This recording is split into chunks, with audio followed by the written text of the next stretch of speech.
Assalamualaikum warahmatullahi wabarakatuh.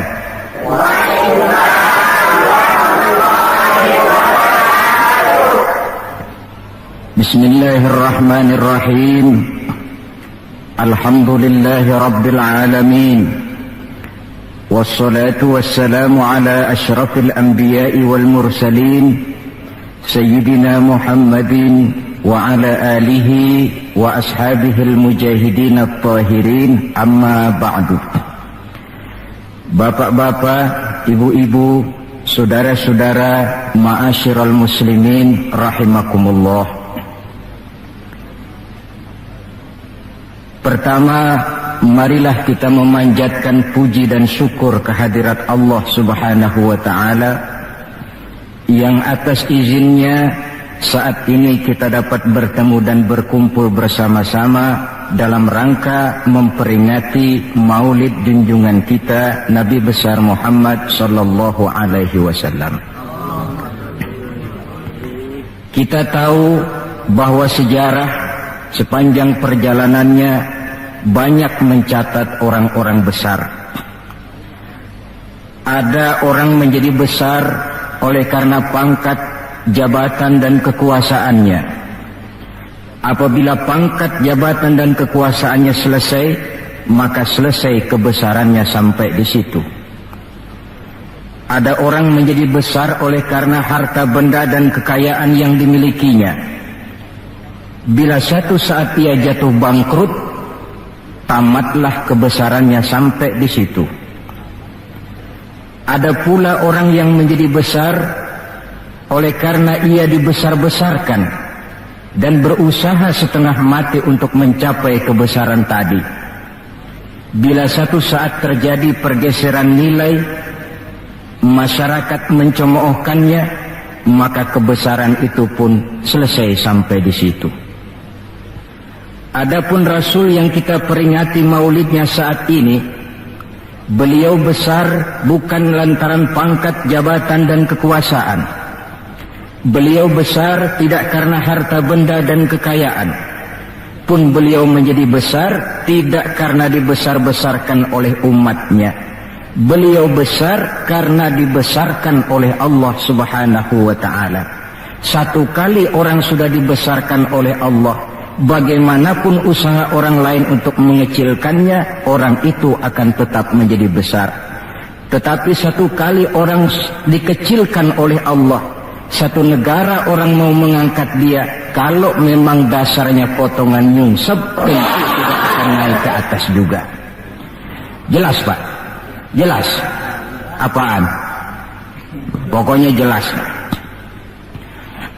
Tidak ada seorang penulis pun, baik ia dalam Islam maupun dari luar Islam, jikalau mau bicara dengan jujur yang tidak mengagumi kebesaran pribadi dan martabat Rasulullah sallallahu alaihi wasallam. Dalam satu kalimat yang indah, Imam Busairi di dalam qasidah burdahnya menjelaskan kepribadian beliau dengan untayan kata, kal badri fi syarafin wa zahri fi tarafin wal bahri fi karamin wa dahri fi himamin. Rasulullah itu, kata beliau, tinggi martabat bagai rembulan, tabah dan ulet laksana masa, dermawan bak samudra luas biru membentang, tabah dan ulet laksana masa. Itu sebabnya beliau oleh Allah dijadikan figur, dijadikan model dan pola sebagai contoh bagi kehidupan umat Islam. Sehingga di dalam Al-Quran Allah menyatakan, laqad kana lakum fi rasulillahi uswatun hasanah. Sungguh telah ada bagi kamu pada diri Rasulullah itu contoh teladan yang sangat baik. Timbul pertanyaan, mengapa Rasul menjadi contoh buat kita? Pertama, beliau menjadi contoh buat kita karena beliau manusia, hidup dan berjuang secara manusiawi. Kalau manusia disuruh mencontoh manusia, tentu wajar Yang tidak wajar kalau manusia disuruh mencontoh jin atau malaikat. Maka dalam ayat Quran Allah menyatakan, laqad ja'akum rasulun min anfusikum. Sungguh telah datang kepadamu seorang rasul, yang rasul itu berasal dari jenis kamu manusia.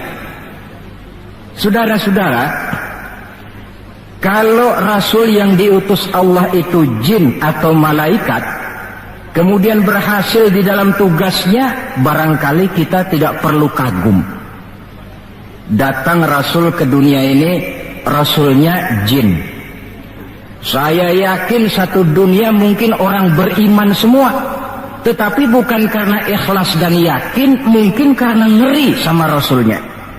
Bayangkan kalau rasul jin dia turun ke alam ini dengan segala macam tingkah polanya, mungkin orang sedunia akan menjadi beriman.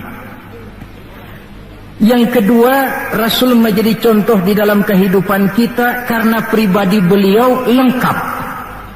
Artinya, jikalau kita kebetulan seorang pemimpin, beliau juga pemimpin. Jikalau kita seorang jenderal, beliau memimpin tentara di medan perang. Jikalau kita seorang kepala rumah tangga, beliau punya anak dan istri. Jikalau kita seorang guru, beliau mengajar jamaah di masjid. Jikalau kita seorang pedagang, beliau pun pedagang yang jujur. Jikalau kita seorang mubalik, beliau juga berdakwah menyampaikan Islam kepada manusia. Di dalam keseluruhannya itu tercemin uswatun hasanah, contoh teladan yang sangat baik. Maka kehabisan alasan seorang muslim yang tidak mencontoh pribadi beliau. Oleh sebab itu ironi dan sangat kita sayangkan jikalau seorang muslim tahu betul sejarah kehidupan Benito Mussolini, dia hafal sejarahnya Adolf Hitler, dia tahu sejarahnya Napoleon Bonaparte, dia hafal benar ajarannya Karl Marx, tapi dia buta terhadap hidup dan kehidupan Rasulullah sallallahu alaihi wasallam.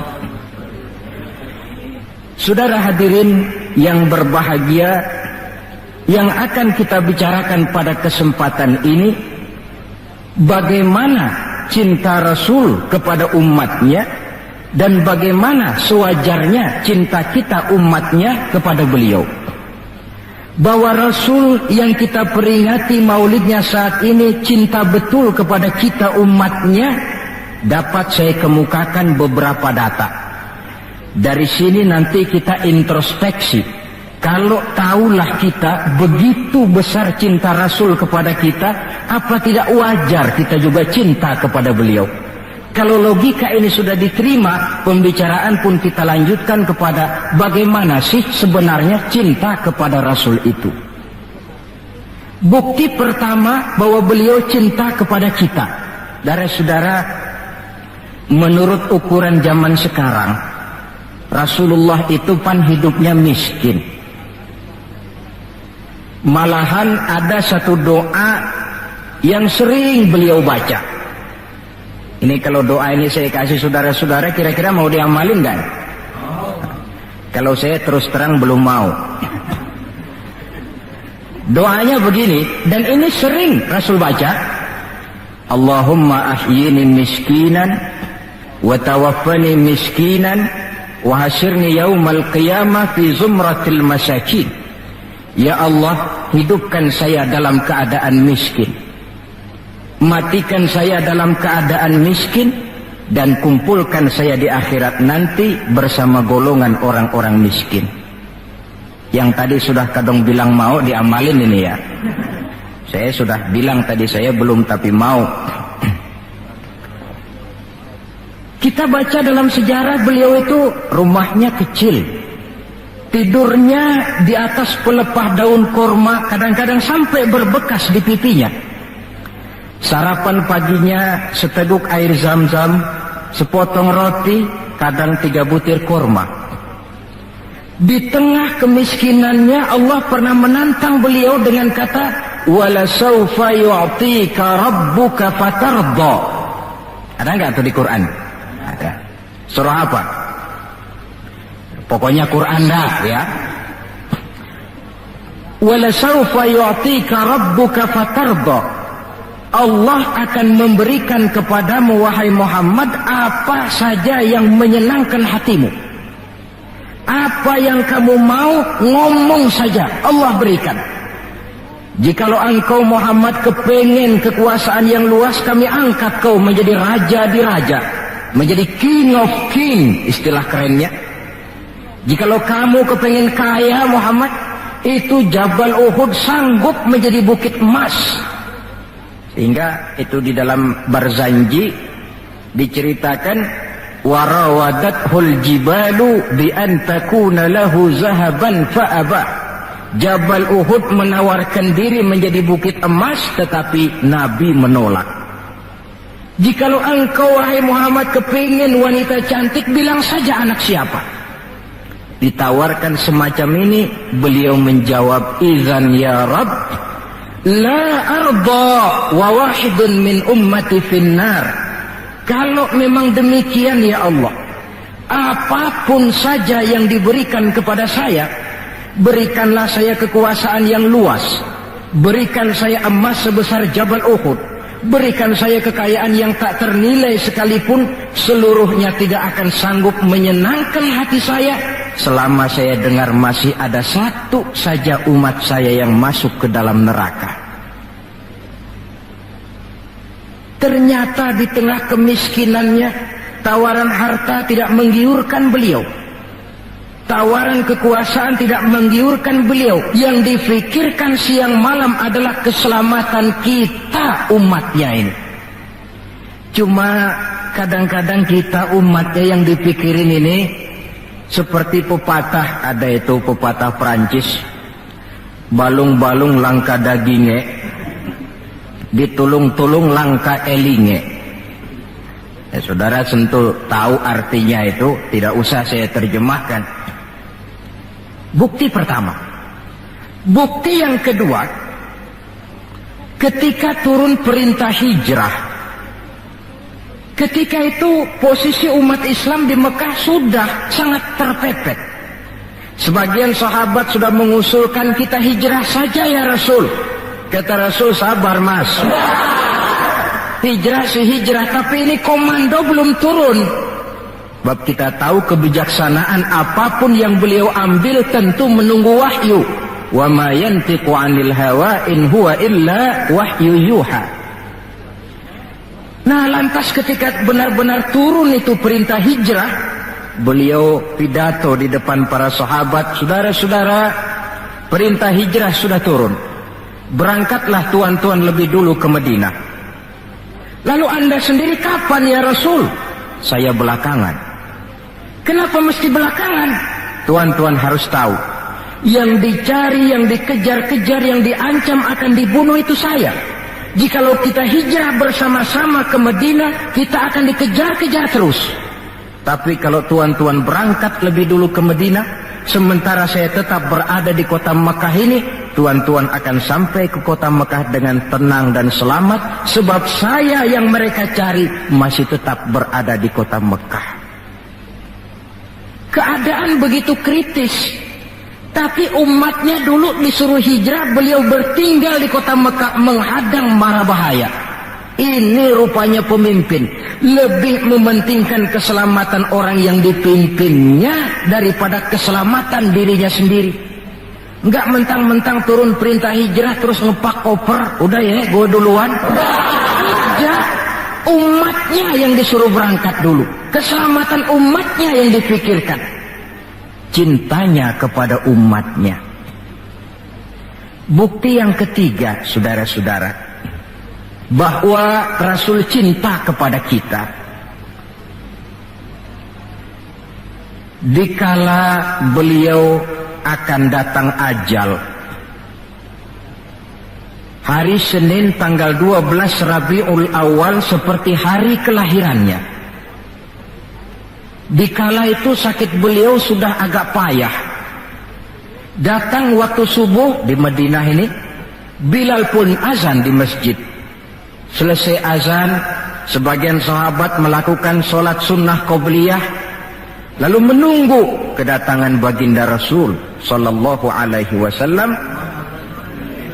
untuk mengimami sholat subuh. Lantaran ditunggu lama tidak datang, akhirnya Bilal diutus menjemput baginda Rasul. Ketika sampai di rumah, beliau berkata, Bilal, sakitku sudah agak payah ini. Rasa-rasanya tak kuat lagi aku jadi imam. Kau kembalilah ke masjid, sampaikan ini kepada semua sahabat dan minta kesediaan Abu Bakar menjadi imam. Bilal dengan muka sedih dan air mata berurai membasahi pipi berangkatlah ke masjid. Saudara-saudara, baginda Rasul sudah tidak kuat lagi mengimami sholat. Beliau perintah Abu Bakar untuk menjadi imam. Kata Abu Bakar, saya tidak mau jadi imam kalau baginda Rasul masih hidup. Ini termasuk akhlak, etika para sahabat. Akhirnya satu masjid nangis semua.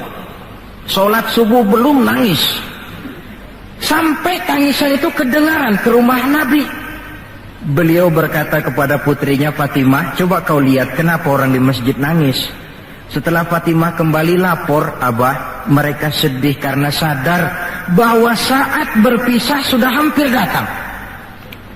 Kalau begitu, suruhlah Bilal kemari. Datang Bilal, dipapah Rasul berangkat juga ke masjid mengimami sholat. Sholatnya ringkas karena beliau sakit. Dan memang beliau juga mengajarkan, idza amma ahadukumun nas falyukhaffif.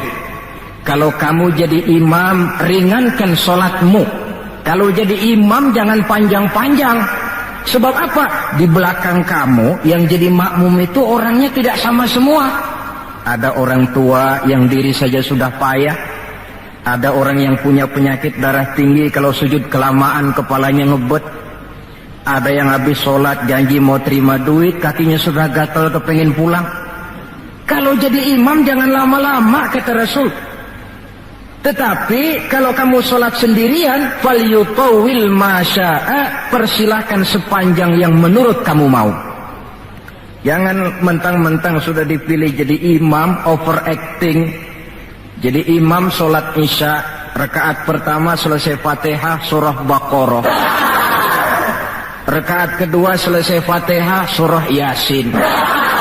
Namanya makmum, tidak punya alternatif, tidak punya pilihan. Ikut sih ikut, tapi kan hatinya kan ngedumel. Paling sekali ini doang dah gua sembahyang di sini. Besok nggak bakalan gua balik lagi. Kenapa? Imam nggak tahu diri. Jadi bahasa lain, kalau dalam bahasa sosial ini, imam harus ngerti aspirasi makmum. Pemimpin mesti tahu kehendak orang yang dipimpinnya. Kalau tidak, yang akan timbul pasti partisipasi semu. Yang saya khawatir, kalau makmum dipaksa mengikuti maunya imam, yang akan makin subur ialah timbulnya mental-mental munafik. Manis jika berhadapan, balik belakang lain bicara. Pandai bermain minyak di atas air, tapi pada gilirannya menggunting dalam lipatan, menjegal kawan seiring. Sopannya kayak belangkon, depan rata, belakang ngepelin. Tentu kan tidak enak timbul partisipasi yang semacam ini. Selesai sholat, baginda Rasul bangun, lalu pidato singkat di depan para sahabat. Saudara-saudara, rasa-rasanya saat berpisah sudah akan datang. Lama kita bergaul, tentu sedikit banyak terjadi kesalahan yang saya lakukan. Maka barang siapa yang pernah saya pukul tanpa saya sengaja, balaslah sekarang. Barang siapa yang hartanya pernah saya ambil tanpa alasan yang hak, silahkan dia tuntut dari saya. Mana ada pemimpin menjelang wafat ini minta dipukul oleh umatnya. Kening suasana, sahabat terfekur semua, berurai air mata. Di dalam keheningan yang demikian rupa, tiba-tiba seorang sahabat bangkit. Saya ya Rasul. Ada apa? Sahabat itu namanya Sawad, sesuai dengan namanya, orangnya rada hitam. Ya Rasul, dalam satu peperangan, Tuan mau mecut onta. Tuan sih mungkin gak lihat bahwa saya di belakang onta itu. Saya kena pecut. Jadi bagaimana? Ya saya nuntut balas dong. Ini sahabat yang lain jengkel nih, sawat gila juga. Orang sudah mau berpisah begini masih nuntut balas. Baik sawat, Umar tolong ambilkan cambuk. Sayyidina Umar sambil nyerahin cambuk, sawat kalau bahasa kita gua talangin aja dah. Gak usah Rasul, saya saja yang kau cambuk. Kata Nabi Umar, biar dia kena cambuk saya, biar dia balas saya. Silakan sawat. Ya Rasul, apalagi? Waktu saya kena cambuk tuan, saya nggak pakai baju. Jadi biar seri dong. Bukalah baju tuan. Baik, Rasul buka bajunya. Ketika baju sudah dibuka, sawat buang cambuk itu. Dia berlari merangkul badan Rasul seerat-eratnya. Sampai sebagian sahabat makin bingung. Ini apa maunya sawat? Ya Rasulullah, saya tahu sebentar lagi kita akan berpisah. Saya tidak tahu apa di akhirat nanti kita bisa kumpul. Kalau saya untung masuk surga, mungkin kelas saya di surga lain dengan kelas tuan. Itu kalau saya ke surga. Kalau saya nggak ke surga, sudah terang kita nggak akan ketemu. Maka sebelum saya berpisah dengan tuan, saya kepengen kulit badan saya yang hina ini bersentuhan dengan kulit badan tuan yang mulia. Kalau saya nggak akal-akalin begitu, tuan nggak bakalan buka baju katanya. Oh, rupanya itu yang dimaui sawat.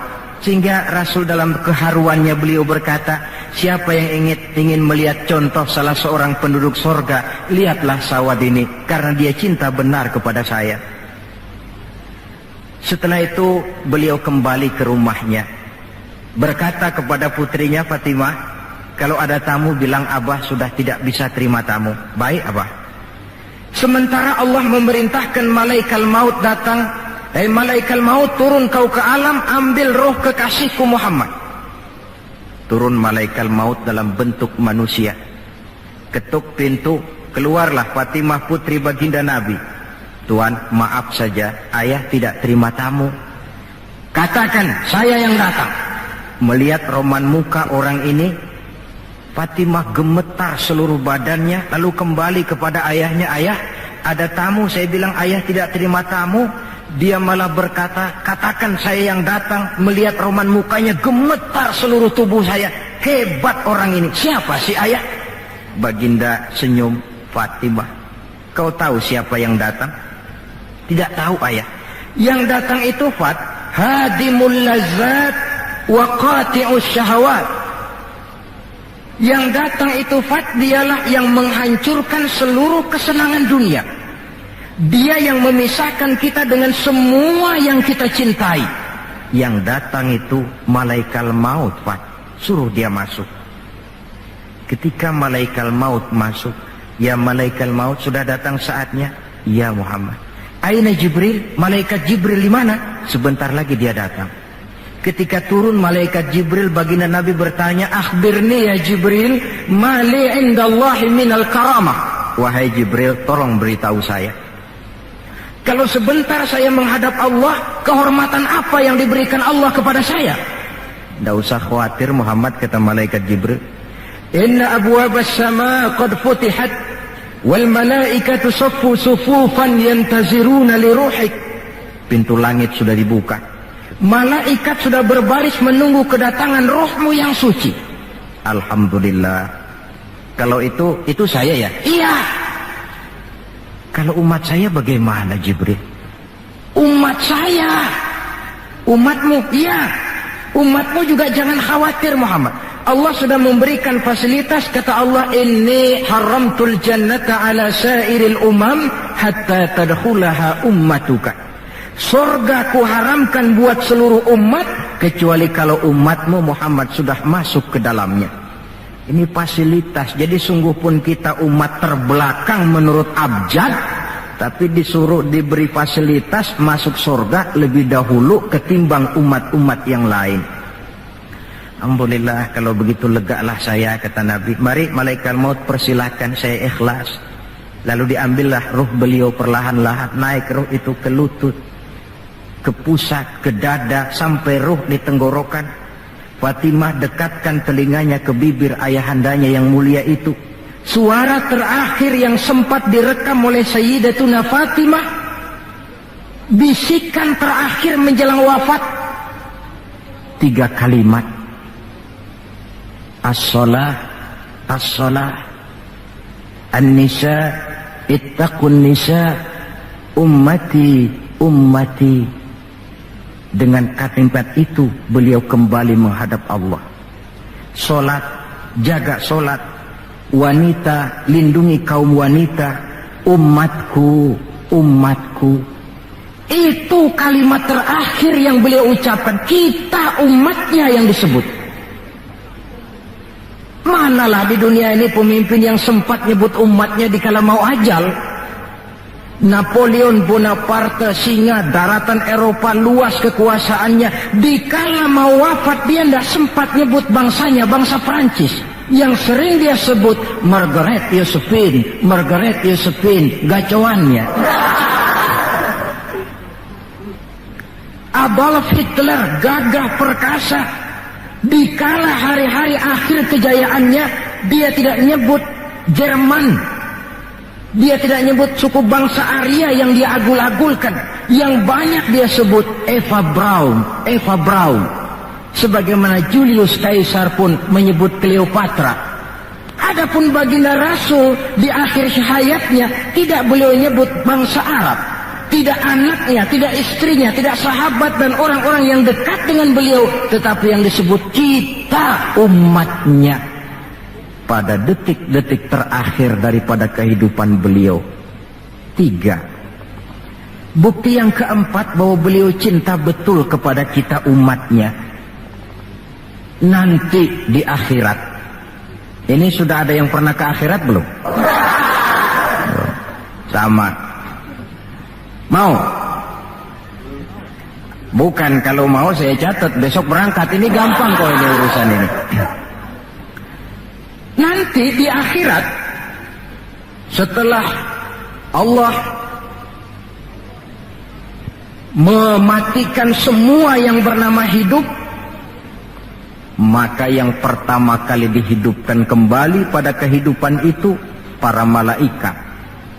Setelah malaikat dihidupkan kembali, maka Allah memberikan tugas kepada para malaikat, katakanlah semacam panitia akhirat. Nah, malaikat Malik, siapkan itu neraka. Aku akan bakar itu bajingan-bajingan tengik, koruptor-koruptor, mereka yang ketika di dunia tidak mau sujud, mereka yang jauh dari majelis taklim, mereka yang benci kepada ulama. Kau Ridwan, siapkan surga. Aku akan balas hamba-hambaku yang ketika di dunia mereka rajin sujud, dekat dengan ulama, menyintai majelis taklim, gemar berbuat kebajikan. Kamu Jibril dan Mikail berangkat ke surga, ambil kendaraan yang bernama Buraq, bawa pakaian kebesaran, turun ke alam, cari di mana kubur kekasihku Muhammad, bawa dia ke surga. Turunlah malaikat Jibril dan Mikail. Ketika itu alam sudah rata. Malaikat Jibril berdoa, ya Allah, saya mohon pertolonganmu agar bumi yang menyimpan tubuh suci Muhammad terbuka hendaknya. Terbuka kubur Nabi. Beliau bangkit dari kubur mengusap-usap mata seperti orang bangun tidur.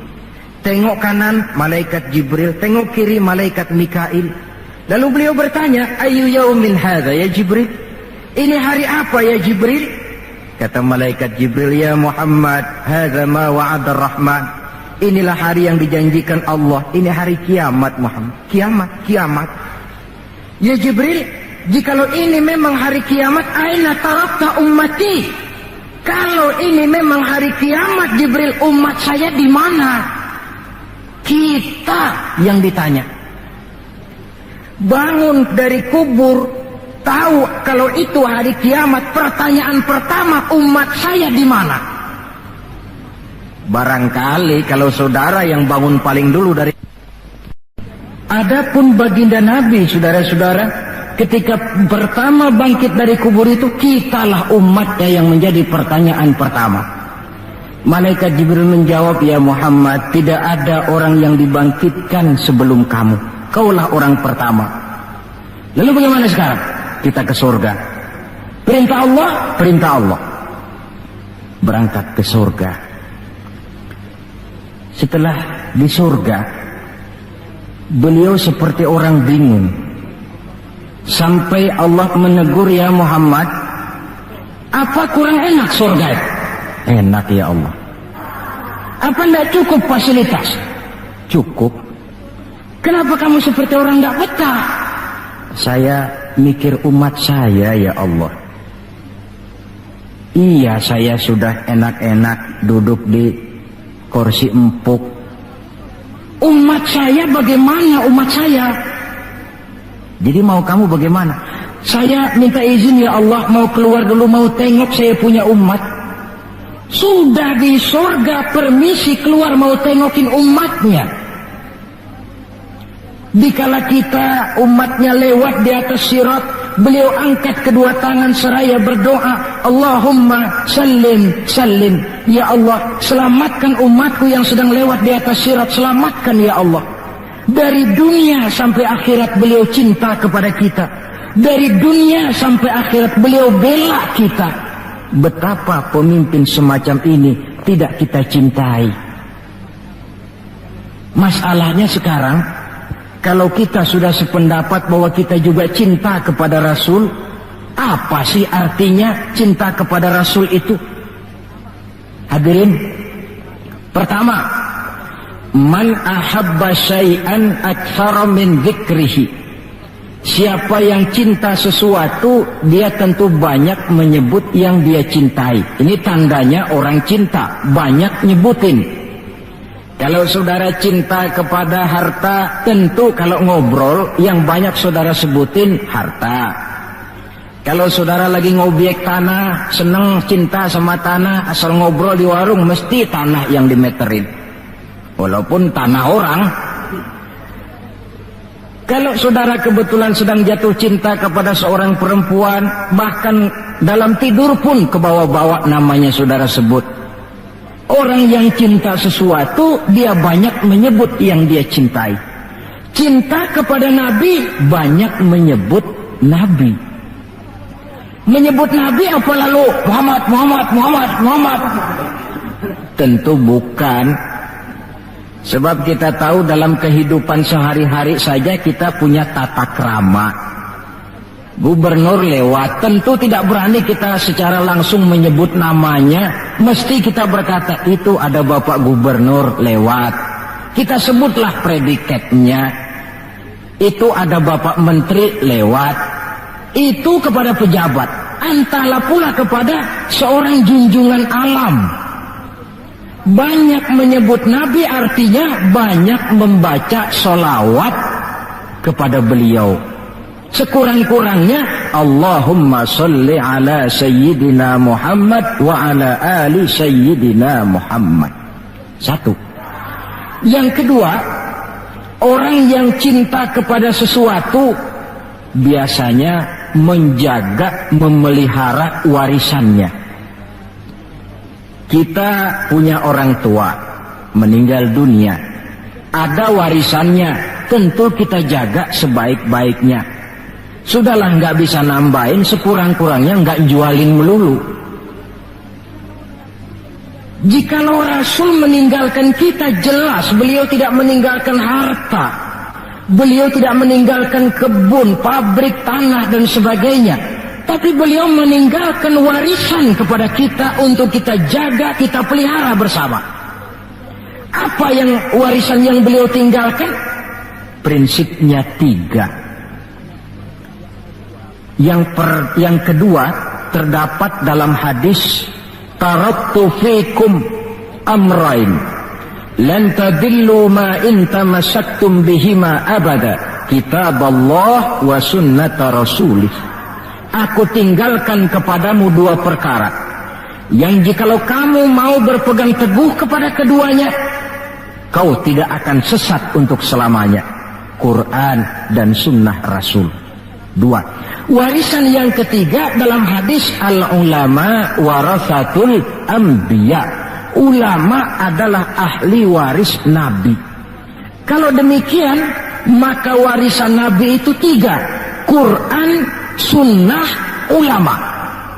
Inilah warisan yang perlu kita jaga, warisan yang perlu kita pelihara, yang kita laksanakan dan terjemahkan di dalam kehidupan kita. Mari kita lihat. Warisan pertama, Quran. Kitab suci bagi kita umat Islam. Bagaimana cara kita memelihara warisan yang namanya Quran ini? Pertama, usahakanlah agar membaca Quran menjadi salah satu hobi di dalam kehidupan kita.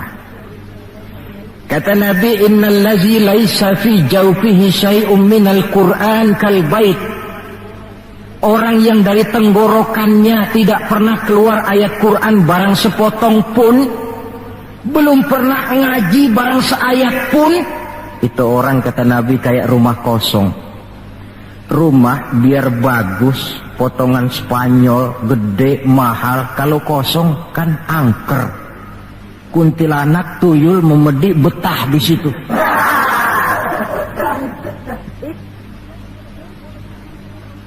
Dan oleh karena Quran ini produk Allah, dibaca dalam segala keadaan pantas. Di gubuk reot di pinggir kali ada orang baca Quran, pantas. Di rumah mewah ada yang baca Quran, cocok. Kemudian orang sedih baca Quran, terhibur. Orang gembira baca Quran, tidak menjadi lupa diri. Di istana ada yang baca Quran, pantas. Di depan kubur ada yang baca Quran, pantas.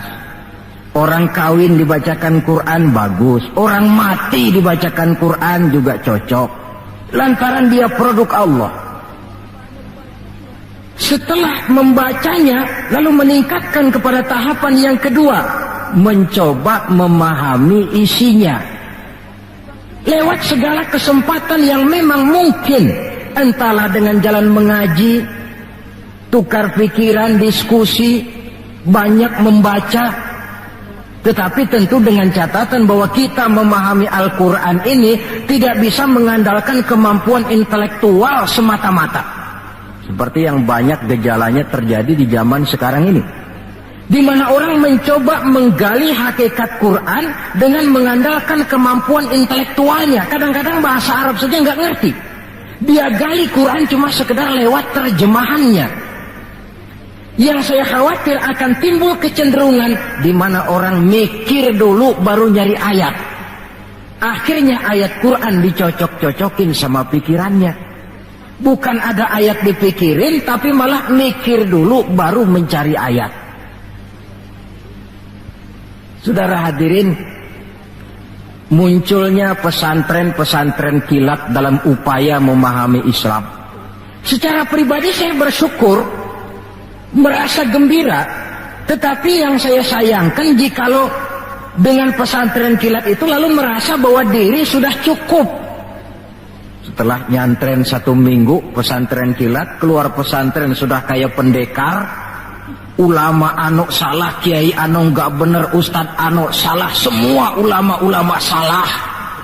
Baru nyantren seminggu sudah semuanya salah.